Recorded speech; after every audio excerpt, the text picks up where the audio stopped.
want to give everyone a couple minutes to get into the room here, and let's get going. Thank you for joining us. My name is Rob Messmer. I'm the Sales VP and Channel Chief here at CBTS, and glad to have my buddy and our lead sales engineer, Matt Douglas, on the call to go over something it's really revolutionizing the industry, and that's SD-WAN security. As SD-WAN has broken free, now the question is, well, how do we address the security side? So Matt's going to take us through an expert view on that.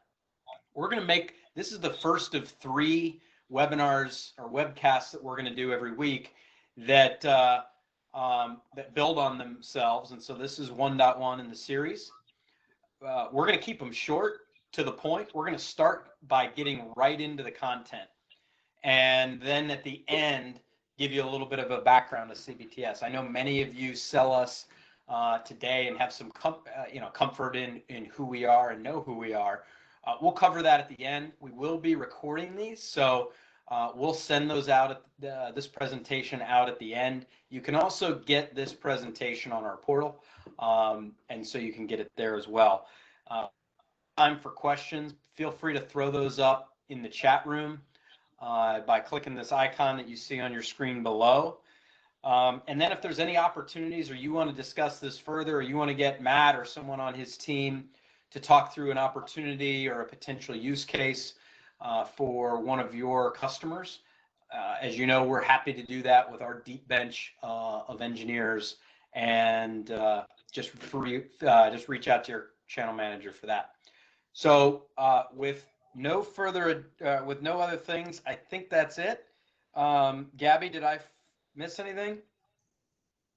Nope, that's it. Okay. I guess one last thing is we have launched a certification process for our partners. It's a really great way for you to let your customers know that you're up to speed on CBTS's products and services. Matt's team is putting together the final touches on our security certification, and that will be coming out in the next few weeks. And so all the materials you see here will kind of build on that, would be entry level to that certification. So with that, I'm going to hand it over to Matt Douglas. Okay, thanks, Rob. I appreciate it. As Rob talked about, as we go through this, feel free to throw some questions in there to chat, because Gabby knows how to interrupt us and bring those questions in. The other thing about this, Rob mentioned this was a 3-part series. This is kind of a new format for us, and they're going to be a little shorter. So we're probably talking about 20-25 minutes here, and we're going to first talk a little bit of overview of security and SD-WAN and what cloud security kind of looks like, how it fits in there. The next session that we're going to do, we're going to bring John Lloyd, our product engineer, in, and we're going to go a deep dive in one of those offerings we have, in this case, Checkpoint Cloud Guard. And then the third session is we're going to bring in now a Checkpoint expert and open that up in kind of a panel discussion, so that you guys would have the opportunity to even hit, some industry experts in this point, Checkpoint. So we love feedback as well, kind of on this new format. We're going to go today a little bit kind of overview of cloud security in general. See if my computer is working. There we go. Part of this idea of cloud security, or security in general, right, is this thing that we talk about, maybe some of you have seen this too with our customers, is the idea of a journey to the cloud. We kind of all grew up in the MPLS world, sitting at a branch, right, and you would typically have to come back to headquarters or a data center to go out to the internet. But what's happening is so many applications are starting to move in other places in our world, right? Where so many shops now are Office 365 or Google, right? So many more applications like customer relationship, CRM, or your ERP systems are moving to the cloud. We're all in the business of helping people move phone systems, right? Getting that infrastructure, the phone infrastructure out of your building. And even the line of business, the applications that kind of used to have to sit in our data center, those are being built and moved out to AWS, Azure, these kinds of things. And so this new paradigm of getting rid of, if you would, MPLS in many situations, moving to internet access, putting an SD-WAN overlay across that, is really changing how we have to look at security. Because it's the idea of going across SD-WAN and coming back to a common area for internet access just isn't as effective as it used to be. And so this really has opened up a conversation, we think, for partners, for all of you then to start to ask questions around security. What's this new paradigm going to look like? And we believe is opening up, great new revenue streams for you guys to layer in security solutions into your SD-WAN offerings. So in that situation, right, you're talking about security, right? What are we going to do there? What security is going to look like now? Where do my firewalls go, right? And as I do that, as I have an overlay, am I able to protect my data, particularly applications and cloud applications, these kinds of things. So this paradigm is changing. And instead of actually, there's a little PowerPoint here, but I want to do a little bit of whiteboarding with you here and kind of talk about, again, the options that people are seeing, what we're doing and talking to people about in the security realm, what this SD-WAN is changing, right?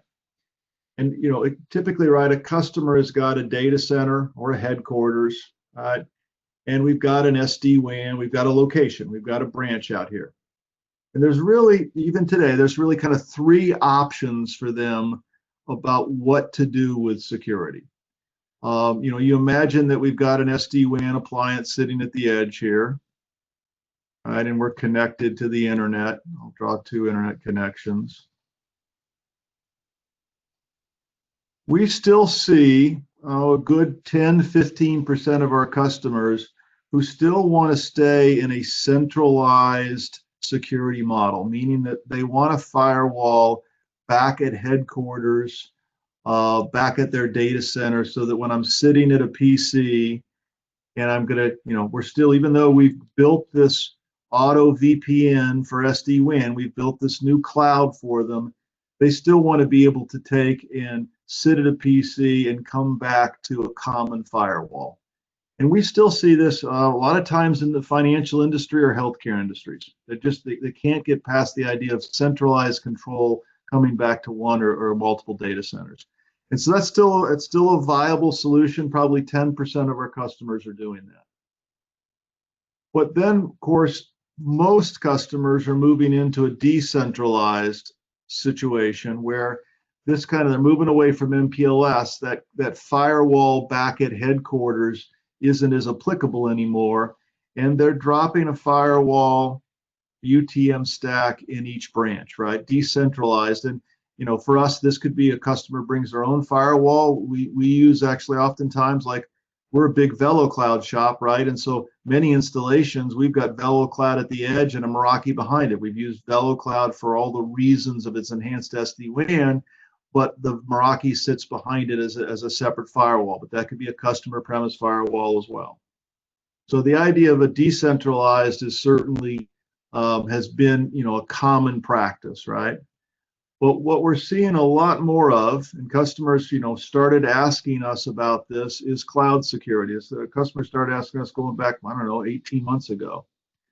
And the idea with cloud security, right, is that if I've got my SD-WAN cloud that's connecting all my data centers and locations, how about I drop in cloud security? If I had cloud security out here and I had gateways into that cloud security, right, so that I could connect a cloud firewall and now have that cloud firewall be a fabric that no matter where I was in the business, I could come out. No matter what location I'm coming to, wherever I'm coming in my cloud, I can come out to a common cloud firewall. This seems to be taking on, and it seems to be taking on at the price points have gotten there. There's a number of competitors. You hear some names about Zscaler, Palo Alto's Prisma product, and now CloudGuard Cloud Connect product, their CloudGuard Connect product that you're going to hear about in great detail the next session we have, and in the following session we bring the checkpoint experts in. But the idea here is that, and we've got some slides we're going to talk about this, but suddenly now your attack plane is not your front door. Your attack plane is moved out to the cloud. And so your day zero attack plane now is way far away from your physical locations, and you get the benefit of, let's say that first hacker with some new exploit tries to come in. Normally that first hacker would come in on your firewall, and maybe it was updated, maybe it wasn't, or this is a new exploit nobody ever heard about, and suddenly it takes days to get around the rest of your network or that manufacturer's network. In a cloud security environment, you get this first kind of attempt, this first exploit, and suddenly it gets discovered and it is rolled across this entire fabric for everybody that participates.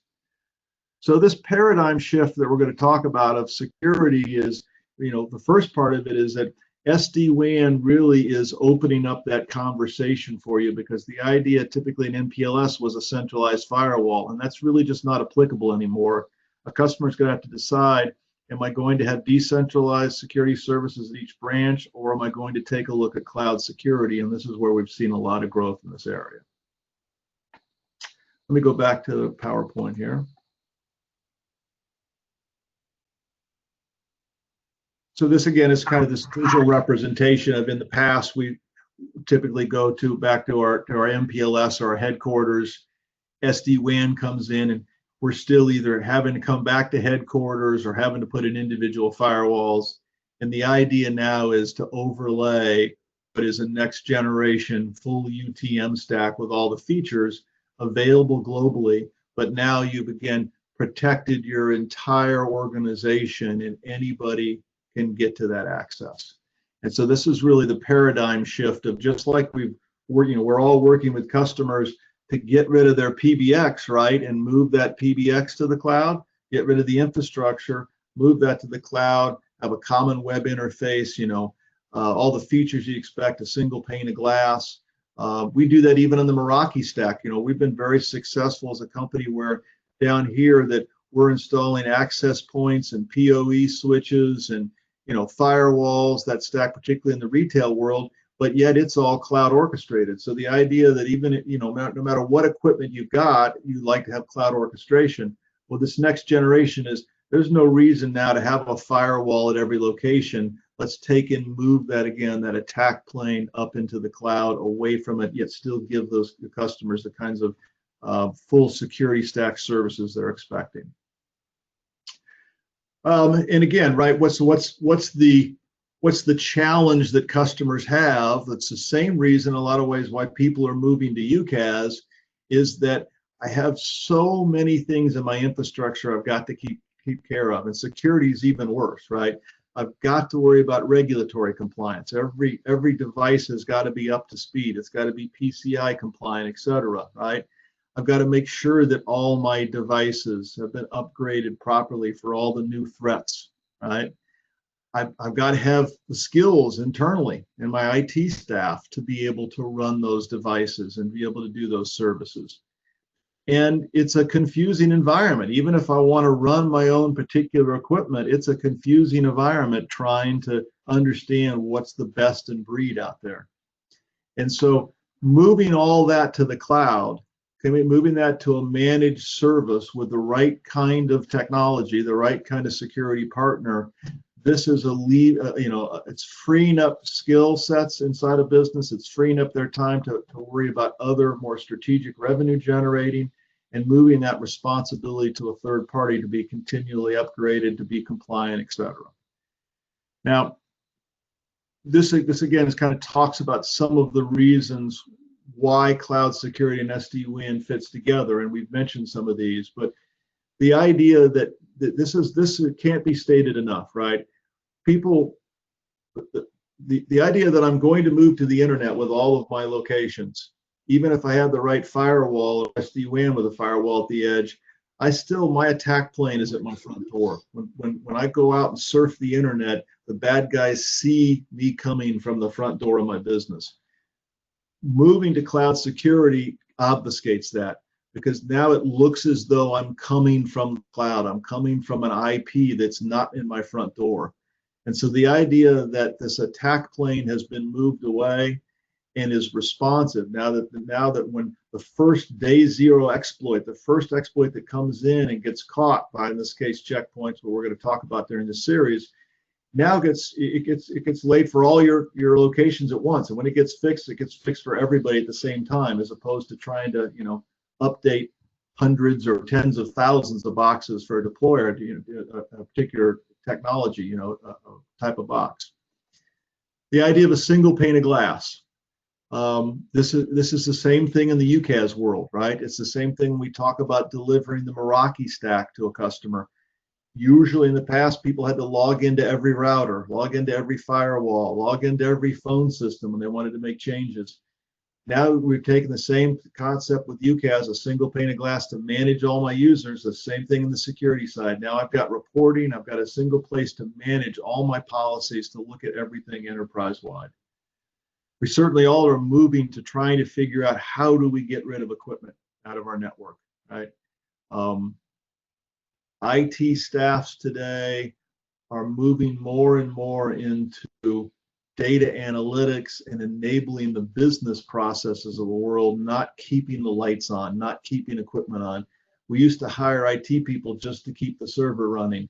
That's not why we hire them anymore. We are hiring them to help build different processes, to be able to make data available, to move our businesses forward, and managing a piece of equipment is not necessarily in IT's best interest as we all move to cloud services. Already mentioned the idea of the constantly upgrading, right? The next generation security that's available. Deployment, right? And being able to scale these tools.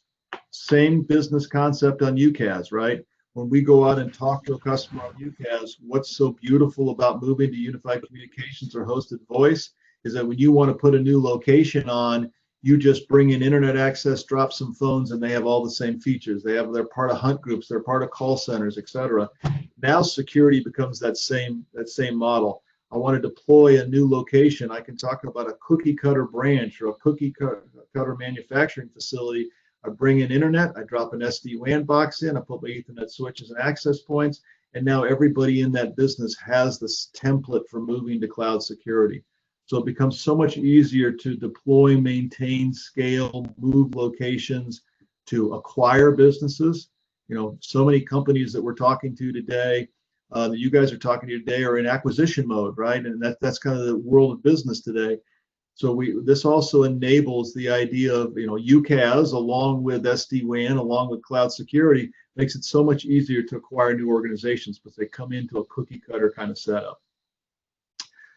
We're going to get into this some more detail here, but one of the very interesting things about CloudGuard Connect's product is it incorporates a remote VPN client. And this whole move to work from home, within this kind of post-COVID world, is really changing the templates people need to enable that. And so one of the things that we're very excited and impressed about, in particular, it's kind of unique to Checkpoint CloudGuard, is it incorporates a VPN client that basically allows any device, a mobile laptop, let's say, to leave that office and still be protected the same way that it was when it was in the office, and also enables a VPN client to come back in to get to headquarters or other applications, let's say site to site or site to data center, etc. So this is something you're going to hear a lot about in the next couple of sessions, is how, in particular, CloudGuard Connect has a unique ability layered in there. Gabby, let me stop here real quick. Any kind of questions as I've been passionately going on here?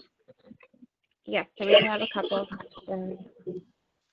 Are there any case studies regarding nonprofits that CBTS has? We've certainly done a good amount of work with nonprofits. Nonprofits can sometimes present some challenges because they want to buy some CapEx compared to OpEx. So we can be pretty flexible around some of these things. Now, CloudGuard and the cloud security is still going to be an OpEx model. I don't know exactly in our marketing material whether we have any use cases for nonprofit, but I'm sure that's something we can look up and find. So that we just need to have that as a takeaway. Okay. Does this also get your security plane closer to your app in a hosted model? Does it help with latency? Yes, it does. It helps with security, and that's something we're probably going to go into in the next session. But part of this, let me back up real quick here. when I talk about this drawing here, let me clean this up a little bit. If this mess I have on the screen at the right is my cloud security, one of the other things that people are starting to talk about and move to is a concept called CASB, a cloud access security broker, that is about reliably getting you to applications like Office 365, Salesforce, et cetera, so that when I'm sitting on a PC, either in or out of the office, and I want to go to Salesforce, that authentication goes through this cloud. So not only are the data centers closer here to your SaaS applications, but I've layered in a level of security that helps with possible, like even in Office 365 world, you can have problems with file share and other things, and bad files coming down. And so the idea of CASB, this cloud access security broker, means that authentication is much stronger between the user and the application, whether they're in or out of the network, and it can protect against data loss. It adds a layer in of phishing attack control. So there's a very interesting conversation. You're going to hear more about that in the next two sessions, about how layering in both cloud security and CASB. In fact, we really believe that today, some of you may have heard out there the term SASE, a secure access security edge, kind of mentions this edge here. But this edge is secure access security edge really is about a group of services that are both about security across sites, site to site data center, site to cloud, site to application, site to AWS or Azure. And so really, you haven't heard us talk about it as much yet, but we believe this is a very strong entry into this new world of SASE as well. So whoever asked that question, we would love to get together and talk some more about that. Okay, that's all of the questions for now. The kind of a couple other points here. I wanted to let you know that this is a little bit of a, maybe kind of a secret that some of you might not know about, but CBTS has a very robust security practice, a practice that is used to doing very comprehensive assessments, comprehensive consulting and pen testing. So if you have customers that really would like to have a group of experts come in, take a look at security from a little larger perspective, both internal security, physical security, access to cloud security, these kinds of things, we have a practice that we could certainly engage with. It's probably based a little bit more towards mid-market and up-market. It's probably not based as well for a $500, $1,000 pen assessment, a pen testing, something like that. But if you've got customers more in the mid-market and above who you feel like would like to talk to some experts from from a security perspective, these vulnerability or security assessments, this literally is a multi-week engagement producing a very thick document about suggestions on what you've got to do, and it's almost technology agnostic. It identifies really where some of your gaps are, et cetera. And we also then as well layer on top of this is we have kind of a very robust managed cloud security and managed even security monitoring operations. So again, these are a little bit more mid-market and above, but if you've got customers that you think could possibly benefit from that, we'd love to put some of our folks in front of you and kind of describe that practice and go in a little more detail. This is just a little bit of a slide talking about some of the tools that we use and have available in this practice. Now, the cloud product is our Checkpoint product, but if you got involved with a customer that was a little, again, more mid-market, low enterprise and wanted to look at any of these other technologies, these are the kinds of skill sets. For you, those of you who maybe aren't aware, CBTS is about $1 billion a year, North American IT services company, and we have a lot of expertise that we can bring to bear here past kind of the typical, UCaaS and Meraki and SD-WAN and cloud security plays that you've seen with us so far. Couple slides here, and then we'll be done. Open any more questions, but part of what we talked about was, how do you open the security question? It's, most partners out there, even myself, I'm talking about security here, but if we want somebody to come in and do a security assessment, that's not going to be Matt Douglas. That's going to be Justin Hall and his team. People who spend, propeller heads spend much deeper in there. So even as a partner out there, how do you open up that question? I think SD-WAN is opening that up for us, right? Because the moment that they're moving to SD-WAN, they are going to have to make some changes in what's going on in their security structure. So just talking about SD-WAN, and when they look at SD-WAN, what are their thoughts about that network security? What kinds of, who manages that for you today, right? Who's the security staff? Do you feel like that's adequate? Do you have the right technology? Do you have the right kind of redundancy, whether it's redundancy of people or redundancy of devices at the edge of your network, right?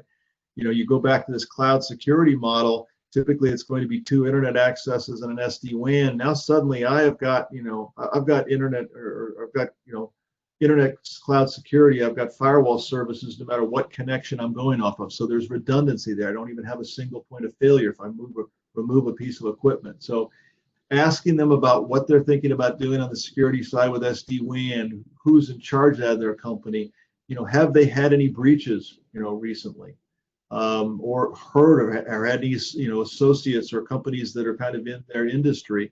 Those are all good questions to help open up this conversation. And certainly the work from home is significantly changing what's going on. This, I don't know about you guys. I do know because we're all on the channel here. We've been used to traveling a lot. I literally spent 120 nights in a hotel last year visiting customers and partners across the country. Now we're all doing that from WebEx conferences or other conferences like this. And so that idea of just all of us moving home has really changed a lot of things. And one of the things in particular it's changed. You're going to see some interesting announcements from us about how we're starting to take a look at this work from home problem. If you imagine, let's say you had a business that had 50 call center agents back at the office. That's where they've been working. They had multiple connections. They had redundancy in their phone systems and their servers, and they were set for DR, and they had DR at a colo. They were set if they had a problem. Now they take everybody and they move them home, and we all, let's say, we're all moving back to one city, and we've got one cable provider in that city, and suddenly 50 people went from home, and we're all hanging off of Comcast. Everything seems to be working fine, and you lose Comcast, you've actually now lost all your productivity. And so there are new points of failure that the work from home scenario we believe can be addressed more effectively with SD-WAN and some cloud security offerings, because now you've entered multiple problems. Now I'm sending somebody home on an unsecured network. I'm sending them home on maybe one internet connection. If I lose that, I've lost all my call center people, etc. So asking them about what some of the thoughts they have related to moving people from home from a redundancy and a security perspective, I think opens up the door for you guys as partners to start to get deeper in some solutions. And then particularly this idea of protecting their data in the cloud. Really, even though they're moving to cloud-based solutions, Office 365, Salesforce, NetSuite, etc., there's a layer of security with these new CASB offerings, this Cloud Access Security Broker, that can even mitigate problems even with their data as they move up into the cloud. So any questions that come out of this, Gabby, as I've talked a little bit more? No, we are good now. Okay. All right. I went over time. I get talking a little too much here. Hopefully this was helpful to kind of to set the table for how we've been talking about cloud security and how you open up some of those conversations with your customer. The next session we're going to have is a complete deep dive into Checkpoint, the Checkpoint Cloud Guard and CASB offering, exactly what those feature sets are, how they compare, what the web filtering, those kinds of things. And the session after that, then we're pulling in representatives, technical representatives from Checkpoint for kind of an open panel forum as well. So hopefully that's been useful. Rob, is there anything you'd like to finish up with? No, thank you, Matt. Thank you for everyone that joined. And again, this is, as Matt said, number 1 in a 3-part series. And all this content we will make available to you to review. All right. Thank you, everybody. Thank you.